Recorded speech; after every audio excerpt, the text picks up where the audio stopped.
আসসালামু আলাইকুম। সুপ্রিয় দিনদার মুসলমানগণ, আজকে পবিত্র আশুরা শরীফ উপলক্ষে আমাদের বাসায় মিলাদ মাহফিলের আয়োজন করা হয়েছে। যে মিলাদ শরীফের যে অনুষ্ঠানের ফজিলত সম্পর্কে আল্লাহ রসুল হুজুর পাক সাল্লাল্লাহু আলাইহি ওয়াসাল্লাম তিনি বলেন, যে ব্যক্তি পবিত্র আশুরা শরীফকে সম্মান করল, মহান আল্লাহ পাক তিনি তাকে জান্নাত দ্বারা সম্মান করবেন এবং জাহান্নাম থেকে পানাহ দান করবেন।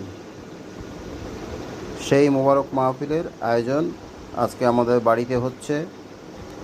আপনারা যারা দূর থেকে কাছে দূরে থেকে যারা এই ভিডিও দেখতেছেন, আপনাদের প্রতি আহ্বান থাকলো আপনারাও সাধ্য সামর্থ্য অনুযায়ী এই মাহফিলের আয়োজন করুন, এই দিনটাকে সম্মান করুন।